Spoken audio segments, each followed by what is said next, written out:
কুত্তার বাচ্চা, তো সাহস কি করে হয় তুই আমার গায়ে ময়লা পানি মারছিস? আপু, আমি আপনাকে দেখতে পাইনি, আপনি হঠাৎ নিচে চলে আসছেন। তুই আমার গায়ে ইচ্ছে করে ফেলছিস, এর জন্য তোকে শাস্তি পেতে হবে। আমি তো বলছি আপনার গায়ে ইচ্ছে করে পানি মারি নাই। ঠিক আছে, আপনি যে শাস্তি দিবেন আমি মাথা পেতে নিব, তারপরেও আমার মরা বাবা মাকে গালি দিয়েন না। তুই এখনই আমার জামা পরিষ্কার করে দিবি এবং আগে 50 বার কান ধরে উঠবি আর বসবি। ঠিক আছে আপু, আপনি যা বলবেন আমি তাই করছি। কি আর করার, আপুর কথা মতো কান ধরে উঠতে বসতে লাগলাম। আপু রুমে গিয়ে জামা চেঞ্জ করে ময়লা জামা আমার সামনে দিয়ে রুমে চলে গেল। কান ধরা শেষ করে আপুর জামাগুলো নিয়ে ওয়াশরুমে চলে গেলাম। জামা পরিষ্কার করে ছাদের উপরে দিয়ে নিজের রুমে আসলাম।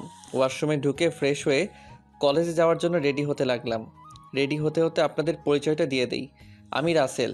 দুনিয়ায় আপন বলতে কেউ নেই। মা আমাকে জন্ম দেওয়ার 5 মাস পর অসুস্থ হয়ে মারা যায়। এরপর বাবা আমাকে লালন পালন করে। কোনো রকম এসএসসি পাশ করার পর আব্বু রোড দুর্ঘটনায় মারা যায়। আব্বু রিক্সা চালিয়ে আমার পড়ালেখার খরচ চালিয়েছে। বাবা মারা যাওয়ার 1 মাস পর ঢাকায় চলে আসি। রাস্তা দিয়ে হাঁটতে আসি, কোথায় যাব, কী করব, কিছুই মাথায় আসছে না। এই ঢাকা শহরে আমার কেউ নেই, তাই যাওয়ার মতো স্থান নেই। এসব ভেবে হাঁটতে হাঁটতেছি, হঠাৎ একটা গাড়ি এসে আমাকে ধাক্কা মারে। আমি রাস্তার একপাশে গিয়ে পড়ি। এরপর আর কিছু মনে নেই। যখন চোখ খুলি তখন দেখি আমি একটা হাসপাতালের কেবিনে শুয়ে আছি। আমার পাশে একজন বাবার বয়সী লোক বসে আছে। আমাকে চোখ খুলতে দেখে উনি বলল, যাক, অবশেষে তোমার জ্ঞান ফিরেছে। আজ একদিন পর তোমার জ্ঞান ফিরে এসেছে। আমার কি হয়েছে? আমি হাসপাতালে কেন? ওই দিন রাতে তুমি রাস্তা দিয়ে হাঁটতে হাঁটতে মাঝখানে চলে আসো। আমার ড্রাইভার কন্ট্রোল করতে না পেরে তোমাকে ধাক্কা মারে। তারপর আমি আর ড্রাইভার তোমাকে ধরে হাসপাতালে নিয়ে আসি। ও, আপনাকে অনেক ধন্যবাদ আমার জীবন বাঁচানোর জন্য। আচ্ছা, আমাকে বলো তো, তুমি রাস্তার মাঝখানে চলে আসলে কেন? আসলে দুনিয়ায় আপন বলতে আমার কেউ নেই। আম্মু জন্ম দেওয়ার 5 মাস পর অসুস্থ হয়ে মারা যায়। এরপর বাবা ছিল। 1 মাস আগে বাবা সড়ক দুর্ঘটনায় মারা যায়। এরপর ঢাকায় চলে আসি কাজের খোঁজে। এই ঢাকা শহরে আমার কেউ নেই, তাই কোথায় যাব, কি করব, এসব কিছু ভাবতে ভাবতে হাঁটতেছিলাম। তারপর কি হলো আপনি তো জানেন। কে বলেছে তোমার আপন কেউ নেই? আজকে থেকে আমি তোমার সব। তুমি এখন থেকে আমার বাসায় থাকবে। আপনার পরিবারের মানুষ কি বলবে? আর আপনাকে তো আমি চিনি না। আমার পরিবারে আমি, স্ত্রী এবং একটা মেয়ে আছে। আর আমি হচ্ছি বাংলাদেশের টপ বিজনেসম্যানদের একজন, নাদিয়া গ্রুপ অফ কোম্পানির মালিক রহমান শিকদার। নাদিয়া হচ্ছে আমার মেয়ে। আমি আপনার বাসায় যেতে পারি, কিন্তু আমাকে কোনো কাজ দিতে হবে। তুমি আমাকে আপনি করে বলছো কেন? এখন থেকে আঙ্কেল বলে ডাকবে। আর তোমাকে এখন কোনো কাজ করতে হবে না। তুমি কতটুকু পর্যন্ত পড়াশোনা করেছো? জি, আমি এবার এসএসসি পাস করেছি। ঠিক আছে, তাহলে তুমি আগে পড়ালেখা শেষ করো, তারপর আমার অফিসে চাকরি করবে। আপনি অনেক ভালো মনের মানুষ আঙ্কেল। দুনিয়ায় আপনার মতো মানুষ থাকলে মেধাবী ছেলেগুলো রাস্তায় থাকতে হতো না। আচ্ছা ঠিক আছে, তুমি এখন রেস্ট নাও। আমি ড্রাইভারকে ফোন দিয়ে বলেছি, সে খাবার নিয়ে আসবে। খাবার খেয়ে ওষুধগুলো খেয়ে নিবে। আমি ডাক্তারের কাছে যাচ্ছি।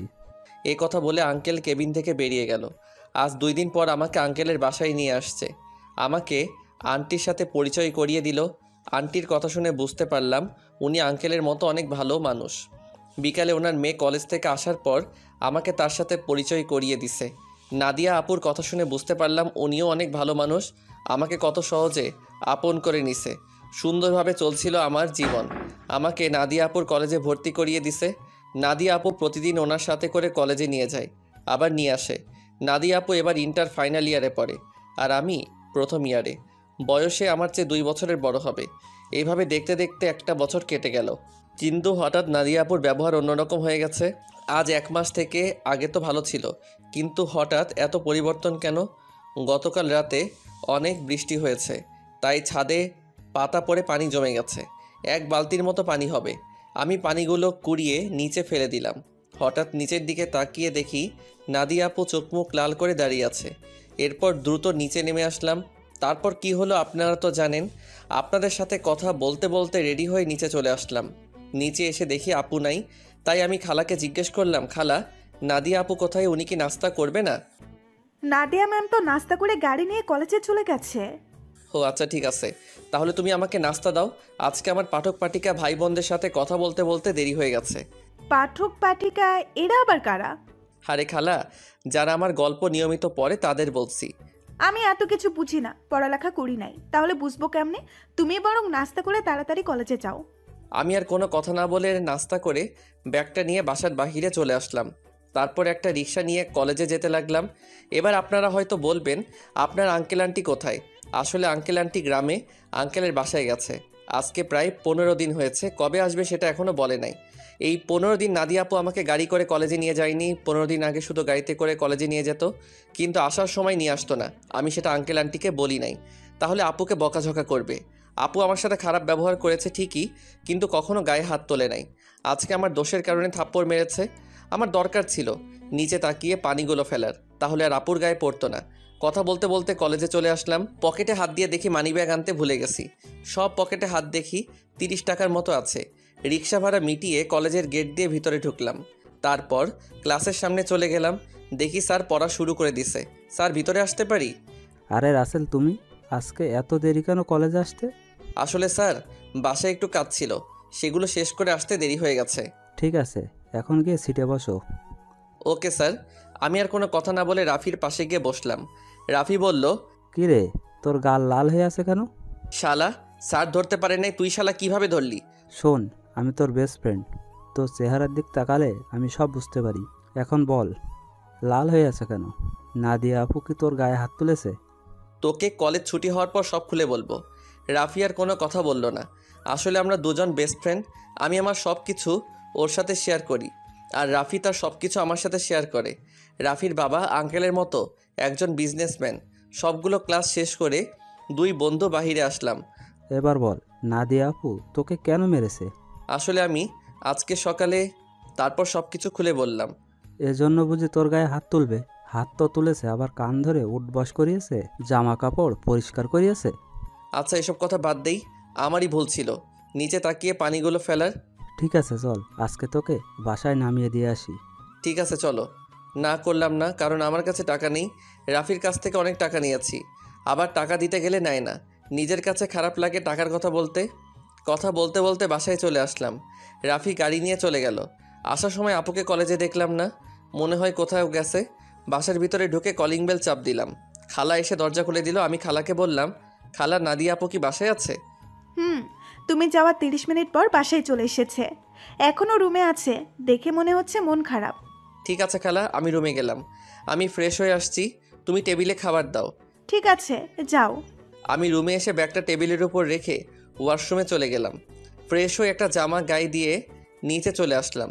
দেখি নাদিয়া আপু আসে নাই, তাই আমি আপুর রুমের সামনে দাঁড়িয়ে বললাম, আপু দরজাটা খোলো। কেন, কি হয়েছে? খাবার খেতে আসো, সেই সকালে রুমে ঢুকে বসে আছো, কি হয়েছে তোমার? আমার কিছু হয়নি, তুই এখন যা, আমাকে একা থাকতে দে। আপু প্লিজ দরজাটা খোলো, তোমার সাথে আমার কিছু কথা আছে। নাদিয়া আপু আর কোনো কথা না বলে দরজা খুলে দিয়ে বিছানায় গিয়ে বসলো। আমাকে বলল, বল, কি কথা বলবি? আপু তুমি সকালের ওটা নিয়ে আমার উপর রেগে আছো। তোমার যদি শাস্তি দেওয়া কম হয় তাহলে তুমি আমাকে আরও শাস্তি দাও, আমি মাথা পেতে নিব। তারপরও তুমি না খেয়ে থেকো না। নাদিয়া আপু আর কোনো কথা না বলে বিছানা থেকে উঠে এসে আমাকে জড়িয়ে ধরলো। তখন আপু বলল, তুই আমাকে ক্ষমা করে দে রাসেল, আমি তোর উপর রাগ করে নেই।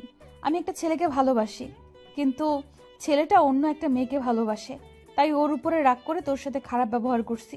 তুই আমাকে মাফ করে দে। আজকে তোর গায়ে হাত তুলে নিজের কাছে অনেক খারাপ লাগছে, তাই ক্লাস না করেই বাসায় চলে আসি। নাদিয়া আপু কান্না করে কথাগুলো বলল। আপু আমি কিছু মনে করি নাই, আমি জানি তোমার হয়তো কিছু হয়েছে, তাই তুমি আমার সাথে এরকম করছো। তুমি একটা বার ওই ছেলেটাকে দেখিয়ে দিও, আমি ওকে আবার তোমার কাছে নিয়ে আসবো। না রে, ও আর আমাকে ভালোবাসে না, ও আমার সাথে প্রেমের অভিনয় করছে, আমি সেটা বুঝতে পারি নাই। মন খারাপ করো না, দেখবে আস্তে আস্তে সব ঠিক হয়ে যাবে। তুমি ফ্রেশ হয়ে আসো, দুজনে একসাথে খাবার খাবো। ঠিক আছে, তুই বস, আমি ফ্রেশ হয়ে আসছি। নাদিয়া আপু ফ্রেশ হতে চলে গেল। আমি বিছানায় বসে আপুর মোবাইল টিপতে লাগলাম। গ্যালারিতে ঢুকে দেখি একটা ছেলের অনেকগুলো ছবি। তার মানে এই ছেলের সাথে প্রেম করতো। ছেলেটা দেখতে অনেক সুন্দর, আমি ওই ছেলের কাছে কিছুই না। অবাক করার বিষয় হলো, ওই ছেলের সাথে আপুর একটা ছবিও দেখলাম না। আমি মোবাইলটা বিছানায় রেখে দিলাম। কিছুক্ষণ পর আপু ওয়াশরুম থেকে বেরিয়ে আসলো। আমি তার দিকে তাকিয়ে মাথা নিচু করে ফেললাম। আপু মনে হয় বিষয়টা বুঝতে পেরেছে, তাই আপু বলল, আসলে আমার মনে ছিল না তুই যে আমার রুমে, আমি ওয়াশরুমে ঢুকে জামা কাপড় গায়ে দিচ্ছি। ওয়াশরুমে যেতে হবে না, আমি নিচে যাচ্ছি, তুমি জামা কাপড় গায়ে দিয়ে আসো। এ কথা বলে আমি আপুর রুম থেকে বেরিয়ে নিচে চলে আসলাম। কিছুক্ষণ পর আপু জামা গায়ে দিয়ে নিচে চলে আসলো। একটা কথা আপনাদের বলে দেই, আমি নাদিয়াকে নিজের বড় আপুর মতো জানি। দুজনে একসাথে খাবার খেতে লাগলাম। খাবার খেয়ে যে যার রুমে চলে আসলাম। বিছানায় শুয়ে মোবাইলটা হাতে নিয়ে রাফিকে ফোন দিয়ে সব কিছু খুলে বললাম। তারপর আরও কিছুক্ষণ কথা বলে ঘুমিয়ে গেলাম। সকালে হঠাৎ কে যেন আমার গায়ে পানি মেরে ভিজিয়ে দিল। আমি এক লাফিয়ে উঠে গেলাম। সামনে তাকিয়ে দেখি নাদিয়া আপু হাতে বালতি নিয়ে দাঁড়িয়ে দাঁড়িয়ে হাসতে আসে। তার মানে এটা আপুর কাজ। তখন আমি আপুকে বললাম, আপু তুমি এটা কি করলে? আমার গায়ে পানি দিলে কেন? তোকে সেই সকাল থেকে ডাকছি, তোর ওঠার খবর নেই, তাই বাধ্য হয়ে তোর গায়ে পানি মারছি। তাই বলে তুমি পানি মারবে? দেখো পুরো শরীর ভিজে গেছে। ভালো হয়েছে, এখন কথা না বলে গোসল করে রেডি হয়ে নিচে আয়। ঠিক আছে, কিন্তু আজকে হঠাৎ আমাকে ডাকতে আসলে কেন? হঠাৎ কোথায়, 1 মাস তোকে ডাকি নাই। এর আগে তো প্রতিদিন সকালে তোকে ডেকে তুলছি। আর কি কারণে তোকে 1 মাস ডাকি নাই সেটা তুই ভালো করেই জানিস। ঠিক আছে তুমি যাও, আমি ফ্রেশ হয়ে আসছি। তাড়াতাড়ি আয়। বলে নাদিয়া আপু রুম থেকে বেরিয়ে গেল। আমি দাঁড়িয়ে না থেকে ওয়াশরুমে ঢুকে গোসল করে রেডি হয়ে কলেজের ব্যাগটা কাঁধে নিয়ে নিচে চলে আসলাম। কিছুক্ষণ পর আপুও আসলো। দুজনে একসাথে নাস্তা করে গাড়ি নিয়ে কথা বলতে বলতে কলেজে চলে আসলাম। আপু গাড়ি পার্কিং করে বলল, তোর ক্লাস শেষ হলে আমার জন্য অপেক্ষা করবি, দুজনে একসাথে বাসায় যাব। ওকে ঠিক আছে। আপু আর কোনো কথা না বলে তার ক্লাসে চলে গেল। হঠাৎ পিছন থেকে রাফি বলল, কিরে কেমন আছিস? এই তো ভালো আছি, তুই কেমন আছিস? আমিও ভালো আছি। আজকে তাহলে আপু তোকে কলেজে নিয়ে আসলো? আপু এখন আগের মতো হয়ে গেছে। এতদিন একটা ছেলের কারণে আমার সাথে খারাপ ব্যবহার করছে। ওই শালাকে যদি সামনে পাইতাম তাহলে অবস্থা খারাপ করে দিতাম। ওসব কথা বাদ দিয়ে এখন ক্লাসে চল। ঠিক আছে চল। আমি আর রাফি ক্লাসে চলে আসলাম। কিছুক্ষণ পর স্যার ক্লাসে আসলো। সবগুলো ক্লাস শেষ করে আমি আর রাফি বাহিরে চলে আসলাম। রাফি তাহলে তুই বাসায় যা, আমি আপুর জন্য অপেক্ষা করছি, দুজনে একসাথে বাসায় যাব। ওকে ঠিক আছে। রাফি আমার থেকে বিদায় নিয়ে চলে গেল। আমি আপুর জন্য অপেক্ষা করতে লাগলাম। কিছুক্ষণ পর দেখি আপু তার বান্ধবীদের সাথে ক্লাস থেকে বেরিয়ে আসতেছে। আমাকে দেখে তার বান্ধবীদের বিদায় আমার সামনে আসলো। কিরে, কোন সময় তোর ক্লাস শেষ হয়েছে? এই তো 30 মিনিট আগে। ও, আমার একটা এক্সট্রা ক্লাস ছিল তাই আসতে দেরি হয়ে গেছে। কোনো সমস্যা নেই, তুমি গাড়ি নিয়ে আসো। তুই দাঁড়া, আমি গাড়ি নিয়ে আসছি। আপু গাড়ি নিয়ে আমার সামনে আসলো। তারপর আপুর সাথে সামনের সিটে বসলাম। দুজনে কথা বলতে বলতে বাসায় চলে আসলাম। আপু তার রুমে চলে গেল, আমি আমার রুমে চলে আসলাম। ফ্রেশ হয়ে নিচে এসে আপু আর আমি একসাথে খাবার খেয়ে রুমে চলে আসলাম। দেখতে দেখতে 1 মাস চলে গেল। এখন আপুর সাথে আগের থেকে অনেক ফ্রি হয়ে গেছি। এখন আপু আমার সব সময় খেয়াল রাখে। কলেজে কোনো মেয়ের সাথে কথা বলতে দেয় না, আমাকে শাসনের উপর রাখে। আপুর এসব আমার অনেক ভালো লাগে। আমি আপুকে কিছু বলি না। এখন ওই ছেলের কথা আপু একদম মাথা থেকে ঝেড়ে ফেলে দিছে। আমার সাথে সব সময় দুষ্টমি করে। বড় বোন হিসেবে ছোট ভাইয়ের সাথে করতে পারে। আমি আপুকে সবসময় নিজের বড় বোনের চোখে দেখি। আঙ্কেল আন্টি তারা বাসায় চলে এসেছে। আঙ্কেল এখন আগের মতো অফিস দেখাশোনা করে। আমাদের কলেজ আজকে 1 মাসের জন্য ছুটি দিয়েছে, কারণ কলেজে নতুন করে রং লাগাবে, তাই 1 মাস কলেজ বন্ধ থাকবে। রাতে সবাই একসাথে খাবার খাচ্ছি, তখন আঙ্কেল বলল, শুনেছি তোদের কলেজ নাকি 1 মাসের জন্য বন্ধ থাকবে। আব্বু কলেজে কিছু কাজ করবে তাই বন্ধ দিয়েছে। তাহলে তুই আর রাসেল তোর নানা বাড়ি থেকে কিছুদিনের জন্য ঘুরে আয়। সব সময় তো দুজনেই বাসায় থাকিস, কোথাও যাস না। আমি না হয় যাব, কিন্তু রাসেল কি আমার সাথে যাবে? রাসেল যাবে না কেন? আসলে আন্টি আমার বাসা থেকে বাইরে কোথাও ঘুরতে যেতে ভালো লাগে না। এটা তো আর অন্য কোথাও না, আমার শ্বশুর বাড়ি যেতে বলছি। রাসেল আমার সাথে না গেলে আমিও কোথাও যাব না। ঠিক আছে আপু, আমি তোমার সাথে যাব। এবার খুশি? অনেক খুশি। তাহলে কালকে সকালে তোরা দুজনে রওনা দে। এখন রুমে গিয়ে জামা কাপড় গুছিয়ে রাখিস। আর তোরা কি গাড়ি নিয়ে যাবি? না আব্বু, আমরা বাসে করে যাব। কেউ আর কোনো কথা না বলে খাবার খেতে লাগলো। আমি খাবার খেয়ে রুমে চলে আসলাম। রুমে এসে জামা কাপড় গুছিয়ে রাখলাম। তারপর বিছানায় শুয়ে মোবাইল টিপতে টিপতে ঘুমিয়ে পড়লাম। পরের দিন সকালে আপু এসে আমাকে ডেকে তুললো। আমাকে রেডি হতে বলে তার রুমে চলে গেল। আমি ওয়াশরুমে ঢুকে ফ্রেশ হয়ে রেডি হয়ে জামা কাপড়ের ব্যাগটা নিয়ে চলে আসলাম। নাস্তার টেবিলে দেখে আঙ্কেল আন্টি বসে আছে। আমি একটা চেয়ার টেনে বসলাম। হঠাৎ সিঁড়ির উপরে চোখ পড়তে আমি চমকে উঠলাম। আজকে আপুকে অনেক সুন্দর লাগছে। নীল রঙের একটা জামা গায়ে দিছে। আপুকে নীল রঙের জামাই অনেক সুন্দর লাগছে। আপু আমার সামনে এসে বলল, কিরে, তুই এভাবে হ্যাবলার মতো আমার দিকে তাকিয়ে আছিস কেন? এই আপু আমাকে হ্যাবলা বলবে না, আমি কিন্তু তোমার থেকে অনেক সুন্দর আছি। আর আজকে তোমাকে নীল রঙের জামাই অনেক সুন্দর লাগছে। বাবা, যেই না চেহারা আবার বলে আমার থেকে ওর চেহারা সুন্দর। যা, একটু তোমার রূপের প্রশংসা করলাম, এখন থেকে আর করব না। তোমাকে পুরো পেতনির মতো লাগছে। কি বললি?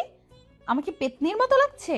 প্রথমে প্রশংসা করলাম, কোনো দাম পেলাম না, তাই তোমাকে পেতনি বললাম। আজকে তোকে আমি মেরেই ফেলবো। তোরা কি শয়তানি করবি নাকি নাস্তা করে বেরিয়ে পড়বি? আব্বু তুমি দেখো না, রাসেল আমাকে পেতনি বলছে। ও তোর ছোট, তাই তোর সাথে দুষ্টামি করেছে। এখন কথা না বলে নাস্তা করে বেরিয়ে পড়। নাদিয়া আপু আমার দিকে তাকিয়ে একটা ভেঙচি মেরে একটা চেয়ার টেনে বসে পড়লো। সবাই নাস্তা করতে লাগলাম। নাস্তা খাওয়া শেষ করে আঙ্কেল আন্টির কাছে বলে বাসা থেকে বেরিয়ে আসলাম। তারপর গাড়িতে করে বাস কাউন্টারে চলে আসলাম। ড্রাইভার আমাদের বাস কাউন্টারে নামিয়ে দিয়ে চলে গেল। আসার সময় আঙ্কেল আমার পকেটে কিছু টাকা ঢুকিয়ে দিল। তাই বাস কাউন্টারে গিয়ে টিকিটের জন্য টাকা বের করতে গিয়ে দেখি 15 থেকে 20,000-এর মতো হবে। আমি 2টা টিকিট নিলাম। তারপর টিকিট নিয়ে দুজনে বাসে উঠলাম। দুজনের একসাথে সিট। বাস 20 মিনিট পর ছেড়ে দিল। এই দেখছেন আমি কেমন মানুষ। নাদিয়া আপুর নানার বাড়ির কথা বলতে ভুলে গেছি। আপুর নানার বাড়ি যশোরে। আমি কখনো যাইনি, কিন্তু আপুকে একবার যেতে দেখেছি, তাই আপু সব চিনে। শোন, নানার বাড়িতে গিয়ে কোনো মেয়ের সাথে কথা বলতে পারবি না, আর রিয়ার থেকে দূরে দূরে থাকবি। আমি কি আর কখনো তোমার নানার বাড়ি গেছি? আমি তো কাউকে চিনি না। আর এই রিয়াটাকে? রিয়া হচ্ছে আমার মামাতো বোন, ও তোর সেম ক্লাসে পড়ে। ঠিক আছে, কিন্তু ও যদি আমার সাথে কথা বলতে আসে তখন কি করব? তুই বলবি না। আমি যদি না কথা বলি তাহলে বলবে আমি বোবা, আর না হয় বলবে আমি বেশি ভাব দেখাই। কথা বলবি, কিন্তু বেশি কথা বলতে পারবি না। ঠিক আছে। আমি মনে মনে বললাম, আগে তো রিয়া মেয়েটাকে একবার দেখি, পছন্দ হলে তার সাথে প্রেম করব। এই নাদিয়া আপুর জন্য আজ পর্যন্ত কোনো মেয়ের সাথে প্রেম করতে পারলাম না। তো যাই হোক, দুজনে কানে হেডফোন লাগিয়ে গান শুনতে লাগলাম। বাস এসে একটা রেস্টুরেন্টে থামলো। তখন আমি নাদিয়া আপুর দিকে তাকিয়ে দেখি ঘুমিয়ে আছে। আমি আপুকে ডাক দিলাম। আপু চোখ খুলে বলল, কিরে ডাকছিস কেন? আপু, বাস একটা রেস্টুরেন্টে থামছে, চলো দুজনে খাবার খেয়ে নেই। ঠিক আছে চল। নাদিয়া আপু আর আমি বাস থেকে নেমে রেস্টুরেন্টের ভিতরে ঢুকে গেলাম। আপু ওয়াশরুমে ঢুকে ফ্রেশ হয়ে আসলো। আমিও অন্য একটা ওয়াশরুমে ঢুকে ফ্রেশ হয়ে আসলাম। দুজনে গিয়ে একটা টেবিলে গিয়ে বসলাম। আপু ওনার মতো করে অর্ডার করলো, আমি আমার মতো করে অর্ডার করলাম। কিছুক্ষণ পর ওয়েটার খাবার নিয়ে আসলো। দুজনে খাবার খেতে লাগলাম। খাবার খেয়ে দুজনে আবার বাসের ভিতরে চলে আসলাম। আবার আগের মতো বসে পড়লাম। বাস কিছুক্ষণ পর ছেড়ে দিল। বাস চলছে আপন গতিতে। আমরা দুজন আবার হেডফোন লাগিয়ে গান শুনতে লাগলাম। দেখতে দেখতে আমরা এখন যশোরে চলে এসেছি। দুজনে বাস থেকে নেমে দেখি একটা গাড়ি আমাদের সামনে দাঁড়িয়ে আছে, আর গাড়ির সাথে একজন লোক দাঁড়িয়ে আছে।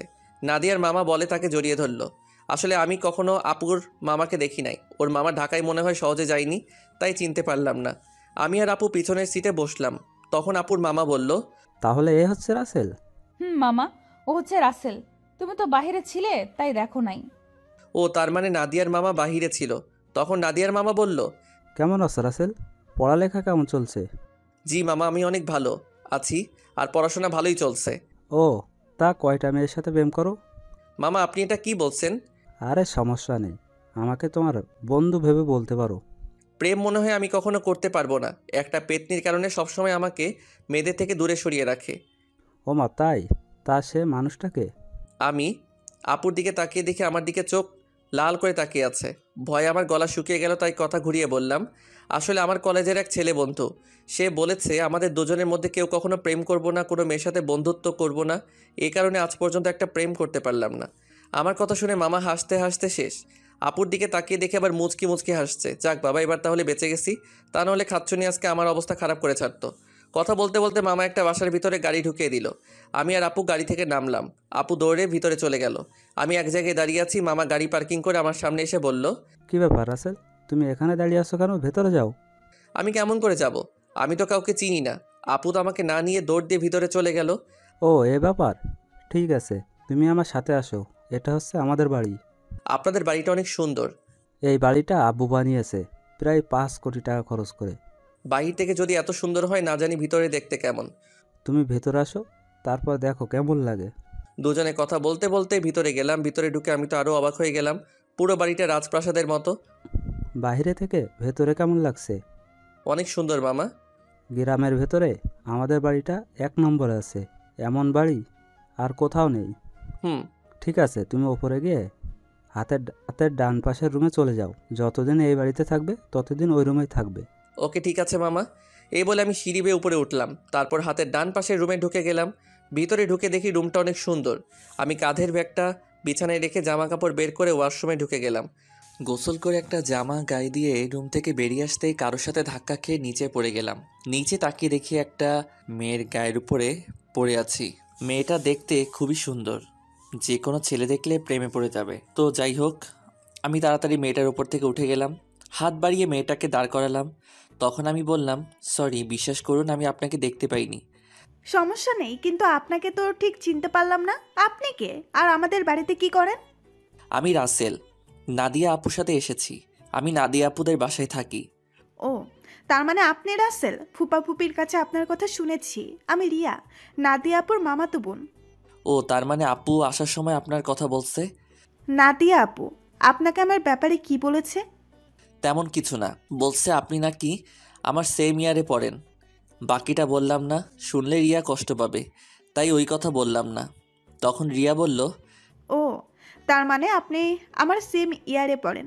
তাহলে আমরা আপনি করে বলছি কেন? আমরা তো নাম এবং তুই করে বলতে পারি। ঠিক আছে, এখন থেকে তুই করে বলবো। এখন চল নিচে যাই। আসার পর তোর আম্মুর সাথে কথা বলি নাই এবং তোর দাদা দাদির সাথে দেখা করি নাই। ঠিক আছে, চল। আমি আর রিয়া দুজনে নিচে চলে আসলাম। আপুর দিকে তাকিয়ে দেখি আমার দিকে চোখ লাল করে তাকিয়ে আছে, মনে হয় আমাকে গিলে খাবে। আসসালামু আলাইকুম মামি, কেমন আছো তুমি? আমি ভালো আছি, তুমি কেমন আছো? আমাদের বাসায় তো কখনো আসো নাই, তোমাকে অনেকবার বলেছি আসার জন্য। আমি ভালো আছি মামি। আসলে মামি, আমার বাসা থেকে কোথাও যেতে ভালো লাগে না। আপু আমাকে নিয়ে এসেছে। নাদিয়া যদি না বলতো তাহলে বুঝি আসতে না? আসলে তেমন কিছু না মামি। আচ্ছা, এসব কথা বাদ দাও তো। এখন বলো, নানা নানি কোথায়? তাদের তো দেখছি না। আসলে আব্বু আম্মুকে নিয়ে তার ভাইয়ের বাসায় বেড়াতে গেছে। বুড়ো বয়সে ঘুরতে গেছে তারা? বুড়ো হলে বুঝে যেতে পারে না? আমি সেটা বলি নাই, মানে তাদের ভালোবাসা বুড়ো বয়সে এখনো আছে। এত কথা না বলে খাবার খা। খাবার খেয়ে তুই আমার রুমে আসবি, তোর সাথে আমার কথা আছে। ঠিক আছে আপু, আর কোনো কথা না। খাবার খেয়ে নিজের রুমে চলে আসলাম। কিছুক্ষণ রেস্ট নিয়ে আপু রুমের সামনে গিয়ে বললাম, আপু ভিতরে আসবো? আয়, বস। আমি ভিতরে ঢুকে দেখি আপুর চোখ দিয়ে পানি পড়ছে। তখন আমি আপুকে বললাম, আপু তোমার কি হয়েছে? তোমার চোখ দেখে বোঝা যাচ্ছে তুমি মনে হয় কান্না করেছো। তোকে আসার সময় কি বলছি তোর মনে নেই? তুই রিয়ার সাথে কথা বলছিস কেন? বারে, কথা বলে সমস্যা কোথায়? তোমাকে বলছি না আমি বেশি কথা বলবো না। ঠিক আছে, তুই এখন আমার রুম থেকে কোথাও যাবি না, আমার রুমে বসে থাকবি। আপু, পুরোটা রাস্তায় জার্নি করে আসছি, তাই ভাবছি একটা ঘুম দিমো। তাহলে আমার রুমে ঘুমিয়ে পড়, তোর রুমে যাওয়া লাগবে না। যদি বাড়ির মানুষ অন্য কিছু ভাবে তখন কি হবে? এই বাসার সবাই জানে আমি তোর থেকে বড়, তাহলে অন্য কিছু ভাববে না। কথা না বলে ঘুমিয়ে পড়। আমি আর কোনো কথা না বলে আপুর বিছানায় ঘুমিয়ে পড়লাম। এবার আপনাদের কিছু কথা বলি। আসলে নানা নানি এবং মামি অনেকবার ঢাকায় গেছে, তাই ওদের চিনি। কিন্তু রিয়া কখনো ঢাকায় যায়নি, আর কেন যায় না সেটা আমি বলতে পারবো না। আমার ঘুম আসার পর আপু আমার দিকে তাকিয়ে আছে আর মনে মনে বলে, রাসেল তুই কি আমার মুখের কথা বুঝতে পারিস না? আমি তোর এত খেয়াল কেন রাখি, তোকে কোনো মেয়ের সাথে কথা বলতে দেই না কেন? কারণ আমি তোকে অনেক ভালোবাসি। তোকে যদি আমার জীবনে না পাই তাহলে আমার এই জীবন শেষ করে দিব। আমি তোকে অন্য মেয়ের সাথে সহ্য করতে পারবো না। এই কথা বলে আপু আমার কপালে এবং গালে 4-5টা চুমু খেলো। তারপর রুম থেকে বেরিয়ে রিয়ার রুমে গেল। রিয়া বিছানায় শুয়ে কি যেন ভাবছে। তখন আপু রিয়ার পাশে বসে বলল, কি রে রিয়া, তোকে দেখে বোঝা যাচ্ছে তুই কিছু একটা নিয়ে চিন্তিত আছিস। আসলে আপু তেমন কিছু না। এখন বলো হঠাৎ আমার রুমে? কেন, তোর রুমে কি আসা যাবে না? আরে আমি ওইভাবে বলি নাই। আচ্ছা ওটা বাদ দাও, তোমাকে একটা কথা বলি। রাসেল কি কোনো মেয়ের সাথে প্রেম করে? কেন, আমার জানা মতে রাসেল কোনো মেয়ের সাথে প্রেম করে না। তা এটা কেন জিজ্ঞেস করলি? না আপু, এমনি জিজ্ঞাসা করলাম। তা আপু তোমার পড়ালেখা কেমন চলছে? আমার তো ভালোই চলছে, তোর কেমন চলছে? আমারও ভালোই চলছে। ঠিক আছে তুই থাক, আমি রুমে গেলাম। এই কথা বলে আপু নিজের রুমে চলে আসলো। আর এদিকে রিয়া ভাবছে, তাহলে আমার লাইন ক্লিয়ার। আমি রাসেলকে আমার করে নিব। আমি ওকে প্রথম দেখায় ভালোবেসে ফেলেছি। আমাকে যে করেই হোক রাসেলের মন জয় করতে হবে। কিন্তু আমি ওর মন জয় করব কেমন করে? তখন রিয়া ভাবতে লাগলো। হঠাৎ তার মাথায় একটা বুদ্ধি আসে, আমাকে তার সাথে প্রতিদিন কলেজে নিয়ে যাবে। তারপর আস্তে আস্তে রাসেলকে রিয়ার প্রতি দুর্বল করবে। বিকালে ঘুম থেকে উঠে দেখি আপু আমার পাশে শুয়ে আছে, যেন একটা পিচ্চি মেয়ে আমার পাশে শুয়ে আছে। আমি আপুর দিকে তাকিয়ে বিছানা থেকে নামতেই আপুর ঘুমটা ভেঙে গেল। কি ব্যাপার আপু, তুমি উঠলে কেন? ঘুম ভেঙে গেছে তাই উঠে গেলাম। তুই ফ্রেশ হয়ে আয়, দুজনে মিলে গ্রামটা ঘুরে দেখব। ঠিক আছে, আমি রুমে গিয়ে ফ্রেশ হয়ে আসছি। এই বলে আপুর রুম থেকে বেরিয়ে নিজের রুমে চলে আসলাম। ওয়াশরুমে ঢুকে ফ্রেশ হয়ে একটা জামা গায়ে দিয়ে নিচে নেমে আসলাম। নিচে এসে দেখি রিয়া সোফায় বসে টিভি দেখছে। আমাকে দেখে সামনে এসে বলল, কি রে, তুই কি কোথাও যাবি? আপু, আর আমি তোদের গ্রামটা ঘুরে দেখব। আপু ফ্রেশ হয়ে আসছে। ঠিক আছে, তোরা আমার জন্য কিছুক্ষণ অপেক্ষা কর, আমিও তোদের সাথে যাব। এই বলে রিয়া দৌড় দিয়ে তার রুমে চলে গেল। কিছুক্ষণ পর আপু বেরিয়ে আসলো। আপুকে দেখতে অনেক সুন্দর লাগছে। আপু আমার সামনে এসে বলল, রাসেল আমি রেডি, এবার চল। একটু দাঁড়াও। রিয়া বলেছে সেও আমাদের সাথে যাবে, আমাদের অপেক্ষা করতে বলছে। আপু রিয়ার কথা শুনে মুখটা বেজার করে ফেললো। আমি বুঝতে পেরেছি, কিন্তু আমি তো আর রিয়াকে মানা করতে পারবো না। কিছুক্ষণ পর রিয়াও বেরিয়ে আসলো। রিয়াকেও অনেক সুন্দর লাগছে, হালকা মেকআপ করছে, তাতেই অনেক সুন্দর লাগছে রিয়াকে। তারপর আমরা তিনজন বাসা থেকে বেরিয়ে গ্রামের ভিতর দিয়ে হাঁটতে লাগলাম। গ্রামের দৃশ্য দেখতে অনেক সুন্দর। মন চায় সারাটা দিন সবুজ শ্যামলে গ্রামটা ঘুরে দেখতে। কি সুন্দর বাতাস বয়ে যাচ্ছে, বাতাসে আপু এবং রিয়ার চুল উঠছে। তাদের দিকে তাকিয়ে দেখে ওরা দুজন আমার দিকে তাকিয়ে আছে। আমি তো কিছুই বুঝতে পারলাম না। ঘুরতে ঘুরতে রাত 8টা বেজে গেল। আসলে আমরা রিয়াদের বাজারে আসছি, এখানে ফুচকা আইসক্রিম খেয়েছি। আপু বেশি খাইনি, চেহারাটা কেমন করে যেন রেখেছে, মনে হয় রিয়াকে সাথে করে আনার জন্য মন খারাপ করে ফেলছে। তো যাই হোক, তিনজনে হাঁটতে হাঁটতে বাসায় চলে আসলাম, যে যার রুমে চলে আসলাম। আমি ওয়াশরুমে ঢুকে ফ্রেশ হয়ে নিচে চলে আসলাম, সবার সাথে খাবার খেতে লাগলাম। আপু খাবার খাচ্ছে না, হঠাৎ হাত ধুয়ে রুমে চলে গেল। আমি হালকা কয়টা খাবার খেয়ে আপুর রুমে চলে আসলাম। রুমে এসে দেখে আপু বিছানায় শুয়ে আছে। আমি আপুর সামনে গিয়ে বললাম, আপু আমি রিয়াকে আমাদের সাথে যেতে বলি নাই, সে নিজে এসেছে আমাদের সাথে। আপু কোনো কথা বলছে না, আবার অন্যদিকে মুখ ঘুরিয়ে নিল। এবার আমি আপুকে আমার দিকে ঘুরিয়ে বললাম, আপু তুমি কি আমার উপর রেগে আছো? প্লিজ, তুমি এভাবে মন খারাপ করে থাকলে আমার কাছে একটু ভালো লাগে না। হঠাৎ আপু আমার সাথে এমন কিছু করবে সেটা আমি কখনো ভাবতে পারিনি। আপু আমাকে জড়িয়ে ধরে ঠোঁটের সাথে ঠোঁট লাগিয়ে পাগলের মতো কিস করতে লাগলো। আমি ছাড়ার চেষ্টা করছি, কিন্তু আপু আমাকে শক্ত করে ধরে আছে। প্রায় 5 মিনিট পর ছেড়ে দিয়ে কান্না করতে করতে বলল, তুই কি কিছু বুঝিস না আমি কেন তোকে অন্য মেয়ের সাথে কথা বলতে দিই না? তোকে সব সময় চোখে চোখে রাখি, তোর এত কেয়ার করি কারণ আমি তোকে ভালোবাসি। আমি তোকে অন্য মেয়ের সাথে কথা বলতে দেখলে সহ্য করতে পারি না। আমি তোকে অনেক ভালোবাসি রাসেল। আমি তো আপুর কথা শুনে অবাক হয়ে গেলাম। আপু এটা কি বলছে? তখন আমি আপুকে বললাম, আপু তোমার মাথা কি ঠিক আছে? তুমি এটা কি বলছো? আমি তোমাকে বড় বোনের মতো সম্মান করি। আমি মনে করছি তুমি আমাকে ছোট ভাই হিসেবে এত কেয়ার এবং খেয়াল রাখো। না, আমি তোকে ভালোবাসি বলে এত কেয়ার এবং খেয়াল রাখি। প্লিজ রাসেল, তুই আমাকে ফিরিয়ে দিস না। আপু এটা কখনো সম্ভব নয়। তুমি আমার 2 বছরের বড়। এটা পরিবারের এবং আঙ্কেল আন্টি কখনো মেনে নিবে না। সমাজের মানুষ নানান ধরনের কথা বলবে। আমি পারবো না তোমাকে ভালোবাসতে। তুই যদি আমাকে ভালো না বাসিস তাহলে আমি নিজেকে শেষ করে দিব। আমি তোকে ছাড়া বড় অসহায়, আমি তোকে ছাড়া থাকতে পারবো না। এই তোমাদের মতো মেয়েদের বাংলা সিনেমার মতো একটা ডায়লগ আছে, কাউকে নিজের করে না পেলে আত্মহত্যা করবে, হাত কেটে ফেলবে, ছাদ থেকে লাফ দিবে, এমনকি বিষ খাবে। এগুলো ছাড়া আর কি তোমরা কিছু করতে পারো না? যাকে ভালোবাসি তাকে যদি নিজের করে না পাই, তাই মেয়েরা এসব করতে বাধ্য হয়। আমি তোকে সত্যিই অনেক ভালোবাসি। আপু আমি তোমাকে বোনের মতো জানি, আমি তোমাকে কখনো ভালোবাসতে পারবো না। তুমি এসব বিষয়ে আমার সাথে কথা বললে আমি তোমাদের সবাইকে ছেড়ে চলে যাব। না না, তুই কোথাও যাস না। তোকে না দেখলে আমি থাকতে পারবো না। ঠিক আছে, আমি আর কখনো তোকে ভালোবাসার কথা বলবো না। কথাটা যেন মনে থাকে, আগে যেভাবে চলতে এখনও সেভাবে চলবে। আমি এখন রুমে গেলাম, এই বলে নিজের রুমে চলে আসলাম। রুমে এসে বিছানায় শুয়ে আপুর কথাগুলো ভাবতে লাগলাম। আপু এটা কেমন করে বলল? আঙ্কেল আন্টি যদি জানতে পারে তাহলে আমাকে বাসা থেকে বের করে দিবে। তারপর আমি কোথায় যাব? এই সব কিছু ভাবতে ভাবতে কখন যে ঘুমিয়ে গেছি মনে নাই। সকালে রিয়া রুমে এসে ডাকতে লাগলো। ওই রাসেল, ওর তাড়াতাড়ি। কি হয়েছে, ডাকছিস কেন? আজকে তুই আমার সাথে কলেজে যাবি, তাই তোকে ডাকতে আসলাম। আমি তোর কলেজে যাব কেন? আমি তো তোর কলেজে পড়ি না। সেটা তো আমি জানি, তোকে আমাদের কলেজটা ঘুরে দেখাবো, তাড়াতাড়ি ওঠ। ঠিক আছে তুই যা, আমি ফ্রেশ হয়ে আসছি। রিয়া আর কোনো কথা না বলে আমার রুম থেকে বেরিয়ে গেল। আমি বিছানা থেকে উঠে ওয়াশরুমে ঢুকে ফ্রেশ হয়ে রেডি হয়ে নিচে চলে আসলাম। নিচে এসে দেখি মামা মামি নাস্তার টেবিলে বসে আছে। আমি গিয়ে একটা চেয়ার টেনে বসলাম। অনেক ভালো ঘুম হয়েছে মামা। তা তুমি এত সকালে ঘুম থেকে উঠলে কেন? রিয়া আমাকে ঘুম থেকে উঠিয়ে দিল তার সাথে কলেজে যাওয়ার জন্য। আমাকে নাকি তাদের কলেজটা ঘুরে দেখাবে। ও ঠিক আছে, তোমরা নাস্তা করো, আমি নাদিয়াকে ঘুম থেকে ডেকে তুলছি। আপু এখনো ঘুম থেকে উঠে নাই। এখনো তো উঠে নাই? গতকাল রাতে অল্প কয়টা খাবার খেয়েছে। মেয়েটার হঠাৎ কি হলো? কি আর হবে, মনে হয় ভালো লাগছে না তাই খাবার কম খেয়েছে। হঠাৎ রিয়া এসে একটা চেয়ার টেনে আমার পাশে বসলো। তখন রিয়া বলল, কি হয়েছে আম্মু? তোমরা কি নিয়ে কথা বলছো? আপুর আবার কি হবে? কালকে তো আমাদের সাথে সুন্দরভাবে ঘোরাঘুরি করছে। মনে হয় অনেক হাঁটাহাঁটি করাতেই শরীর খারাপ লাগছে। হয়তো তাই হবে।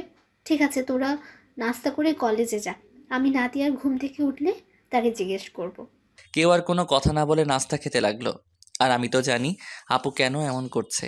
আপু যেটা চাচ্ছে সেটা কখনোই সম্ভব নয়। আমি কখনো আপুকে ওই রকম চোখে দেখি নাই।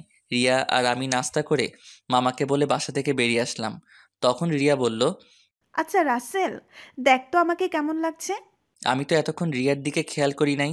আজকে রিয়াকে অনেক সুন্দর লাগছে। রিয়ার সৌন্দর্য ফুটে তুলছে তার ঠোঁটের পাশের তিলটাই। তখন আমি বললাম, আজকে তোকে অনেক সুন্দর লাগছে। যে কোনো ছেলে দেখলে প্রেমে পড়ে যাবে। কোনো ছেলে পড়ার দরকার নেই, তুই বললেই হবে। ওই বিড়বিড় করে কি বলছিস? কিছু না, একটা রিক্সা ডাক দে। বাসায় গাড়ি থাকতে রিক্সা করে কলেজে যাবি কেন? আমার মন বলছে তুই একটা রিক্সা ডাক দে। ওই একটা রিক্সা ডাক দিব কেন? আমরা তো দুইজন এখানে। একটা রিক্সায় কি করে যাব? ওই হারামি, রিক্সায় করে আমি আর তুই যেতে পারবো না। বেশি কথা না বলে রিক্সা ডাক দে। ঠিক আছে, দিচ্ছি। একদিনের পরিচয়, তুই আমার সাথে এইভাবে ঝগড়া করছিস? তোর সাথে তো এখনো কিছু করি নাই, তাড়াতাড়ি রিক্সা ডাক দে, এমনি দেরি হয়ে যাচ্ছে। আমি আর কোনো কথা না বলে একটা রিক্সা ডাক দিলাম। দুজনে রিক্সায় উঠলাম। তখন রিয়া বলল, আচ্ছা রাসেল, তুই কি কখনো প্রেম করেছিস কোনো মেয়ের সাথে? আমার দ্বারা এসব হবে না। আমার সাথে কোনো মেয়ে প্রেম করবে না। আমার চেহারা ভালো না। কে বলেছে তোর চেহারা খারাপ? তুই দেখতে অনেক সুন্দর। সুন্দর হলে কি হবে? আপু তো আমাকে কোনো মেয়ের সাথে প্রেম করতে দিবে না। আর আমিও মনের মতো কাউকে পাইনি। আশেপাশে তাকালে তো পেতে পারিস। আমার পাশে তুই ছাড়া আর তো কেউ নেই। তাহলে পাবো কি করে? আরে পাগল, তোকে কি আমি অন্য কারো কথা বলছি? আমাকে কি চোখে পড়ে না? কিরে, চুপ করে আছিস কেন? তোর কলেজ আর কত দূর? এই তো সামনেই। তারপর দুজনে কথা বলতে বলতে রিয়ার কলেজের সামনে চলে আসলাম। আমি রিক্সা ভাড়া দিলাম। রিয়া আমাকে মানা করছে, কিন্তু তারপরেও আমি ভাড়া দিছি। দুজনে গেট দিয়ে কলেজের ভিতরে ঢুকলাম। হঠাৎ কয়টা মেয়ে আমাদের সামনে আসলো। তাদের একটা মেয়ে বলল, কি রে রিয়া, তোর সাথে উনি কে? আগে তো কখনো দেখিনি। আরে আমার মনে হয় কি, আমাদের রিয়ার বয়ফ্রেন্ড। দেখতে কিন্তু অনেক সুন্দর। যদি রিয়ার আগে আমি দেখতাম তাহলে ওর সাথে প্রেম করতাম। ও আইসে, তোর যে চেহারা, এই চেহারার এরকম ছেলে কখনো পাবি না। ওই তোরা কি চুপ করবি? ঋতুমিতু, তোরা জানিস ওকে? ও হচ্ছে আমার ফুফাতো ভাই রাসেল। তুই তো কখনো আমাদের তোর ফুফাতো ভাইয়ের কথা বলিস নাই। আমি যদি জানতাম আমার ফুফাতো ভাই আছে তাহলে তো তোদের অবশ্যই বলতাম। তোরা তো আমার ফুফাতো বোন নাদিয়া আপুকে চিনিস, ওনার ছোট ভাই। ও আচ্ছা, তা ভাইয়া কেমন আছেন? আমি এতক্ষণ ওদের কথা শুনে মাথা নিচু করে রাখলাম। আর রিয়ার কথা শুনে তো আমি আরও অবাক হয়ে গেলাম। সে ওদের সত্যিটা বলে নাই।